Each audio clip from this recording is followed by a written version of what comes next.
when I was working with AC in the amateur ranks, and I had him all through his Cowie career there, one of the things that ended up happening was somebody came to me after I lost him to Alden, because a lot of people don't realize that he had signed that huge deal going from super minis to the pro class.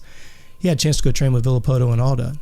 And I said, AC, come on. I mean, that's an opportunity of a lifetime. You're training at the when it's now known as the Nest. The Nest, yeah. So you can go train at the Nest. You've got a full-time facility. You're training with Villapoto, the best in the sport at the time. Don't be silly. And my point is, what ended up happening was, as soon as he graduated, a gentleman contacted me and said, I will pay you 5 figures for AC's training program. That's crazy. And I had made a commitment to Alan C., his dad. I said, I will never sell Adam. No one will ever know what I did with Adam as an amateur, out of respect. But on the second side, to your point earlier, if I handed that training program over to somebody, what's to say? The kid could get crucified. Yeah. Adam Cianciarulo, and I've said this on several, writing and articles and interviews, AC was by far the hardest worker I ever had. And this may sound crazy. The only other person that I would even put in the same category would be Ashley Filek when I worked with her with Honda. Oh, awesome. Incredibly hard worker. Probably because she had to, you know. But the point is you remember Adam used to train with Zach Freeberg. Yeah. And we'd be sitting there and we'd be doing, doesn't matter what, static wall squats or whatever. And AC just look at him and say, you hurting? Zach's like, oh, I'm dying. He goes, good, because I'm going to win. And that little guy would sit there. I mean, you got to remember, Zach's 6'4", and there's got little AC on an 85. And AC's he's not a physically imposing dude. Like, even now, he still looks goofy as hell. He's certainly not the most intimidating He's guy. got a Jar Jar Binks physique. But that heart, and I always say, I can never cultivate that tiger in the belly, that fire in the belly, but I can cultivate and drive the efforts. And I'm not the most popular because I do err on the side of caution. I'm going to be more of an aerobic enhancement guy than an anaerobic. And some people say, oh, see, Coach Robb doesn't understand moto because it's an anaerobic threshold sport. That's total BS. I get it. Trust me, we have our heart, we download our heart rate monitors after every single riding session. I understand. I've been doing it for 35 years. I've got world champions in every sport we do. But I'm not going to just be another riding coach that's out there saying, just push it, just push it, just put. That's not what I'm paid to do. Sustainability. Now, if that means that I have to have an athlete that the best his body can do right now, and I've got to be very careful because we'll pick athletes up that come from other programs. I've got to clean up what's already been done. Yeah. At the same time, try to create some improvement and create sustainability. So that means I may only be able to develop someone into a top 3 guy and never a champion. But to take them into that extra 1%, I could take them from a 6-year career down to 18 months or even 2 years. We've seen it in the last couple of years. When AC got went into the pro class, I got a call from a foreign magazine that said, how's AC going to do? I said, I'll do great. I said, and I thought this was a pretty cool journalist. He said, what's your biggest fear for him? And I said, to be honest with you, my biggest fear is what happens when he has his first injury.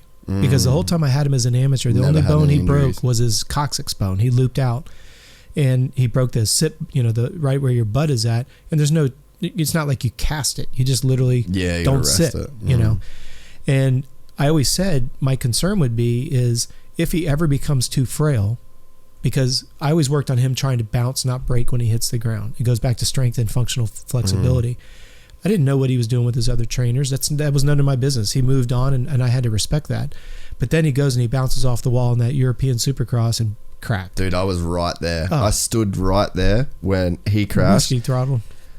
Mate, I cannot tell you how good he was riding. Yeah. It was, I was filming that race, and I wasn't filming, dude. I was watching him. I was going, holy fuck. Watch this. Adam Cianciarulo is doing some James Stewart shit right now. Like he got a bad start and he was like coming through I think he went down in like the first turn or something like that where he come through the pack. I've never seen a dude ride the way he was riding. That's awesome. It was incredible.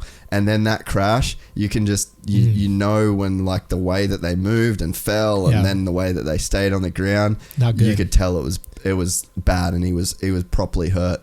But I was so devastated, man. I stood it was an on-off section, I'm pretty sure, and he clipped another dude, and then he whiskied, like the guy kind of it's like he clipped his arm, forced him to roll that throttle on, and then just looped out, all super awkward, and I was at the start, and it was the section that come on, and I was just gutted because the way he was riding that motorcycle was just phenomenal. And I'd been to Alden's a bunch, and I'd been doing filming him do motos. Never seen a kid ride like that. It was so insane. I was so devastated for him. Well, the thing that I think is so interesting goes back to the Mike Alessi dad situation.